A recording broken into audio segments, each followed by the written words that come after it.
আসসালামু আলাইকুম। Basic physics academy এর পক্ষ থেকে সকলকে স্বাগতম। গত ক্লাসে আমরা দেখেছিলাম ভৌত জগৎ ও পরিমাপ অধ্যায়ের এমসিকিউ এর 39 নং প্রশ্ন পর্যন্ত। আজকে আমরা দেখব 40 থেকে 43 নং প্রশ্নের সমাধান। এগুলো প্রতিটি প্রশ্নই বোর্ড পরীক্ষায় এসেছে। আমরা 40 নং প্রশ্নটি যদি দেখি, স্ফেরোমিটারের বৃত্তাকার স্কেলের মোট ভাগ সংখ্যা 50। স্কেলটিকে এক পাক ঘোরালে রৈখিক স্কেল সরণ হয় 0.5 মিলিমিটার। লঘিষ্ঠকরণ কত? আমরা যদি লঘিষ্ঠকরণটি বের করতে চাই তাহলে আমরা জানি লিস্ট কাউন্ট এলসি সমান উপরে জানি আমরা পিচ ভাগ হচ্ছে বৃত্তাকার স্কেলের ভাগ সংখ্যা। তাহলে এই পিচ হচ্ছে আমাদের এখানে দেওয়া আছে, স্কেলটিকে এক পাক ঘোরালে রৈখিক স্কেল বরাবর যতটুকু সরণ হয় সেটি কিন্তু আমরা জানি পিচ। তাহলে পিচ হচ্ছে 0.5 এবং এই বৃত্তাকার স্কেলের মোট ভাগ সংখ্যা কিন্তু দেওয়া রয়েছে আমাদের 50।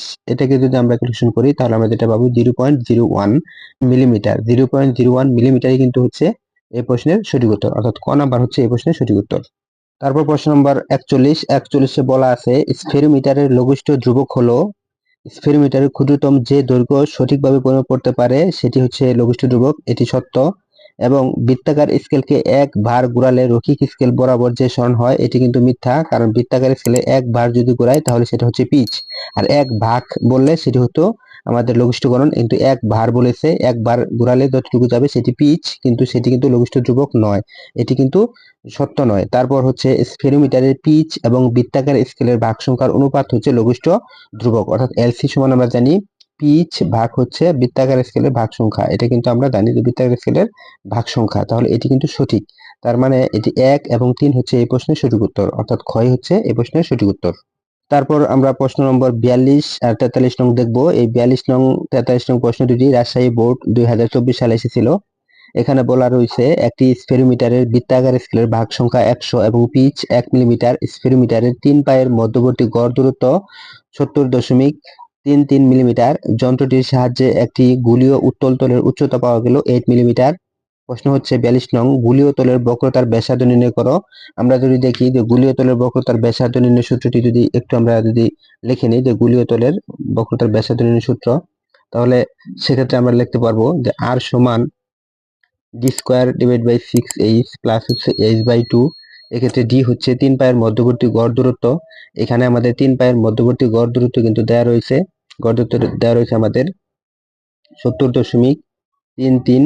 তাহলে এটাকে স্কোয়ার করতে হবে। তারপর হচ্ছে 6h হচ্ছে উচ্চতা, এই উচ্চতা দেওয়া রয়েছে আমাদের 8 মিলিমিটার। তাহলে এখানে কোণ হচ্ছে আমাদের 8 প্লাস হচ্ছে আমাদের 8/2, অর্থাৎ সূত্র অনুসারে হচ্ছে 8/2। এটাকে যদি আমরা ক্যালকুলেশন করি তাহলে আমরা যে মানটি পাবো সেটি আমরা পাবো 107.05 মিলিমিটার। 107.05 মিলিমিটার হচ্ছে এই প্রশ্নের সঠিক উত্তর।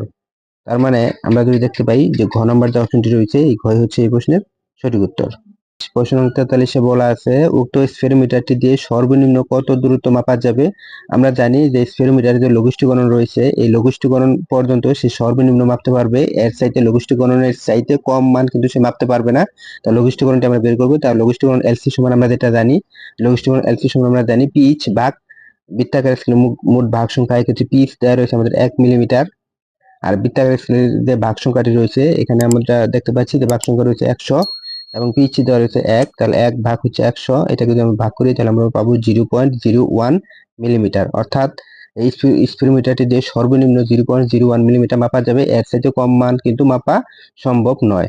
সুতরাং ক নম্বর হচ্ছে এই প্রশ্নের সঠিক উত্তর।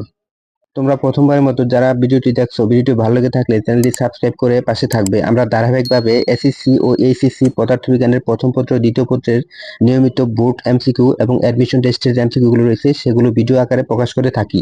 ধন্যবাদ।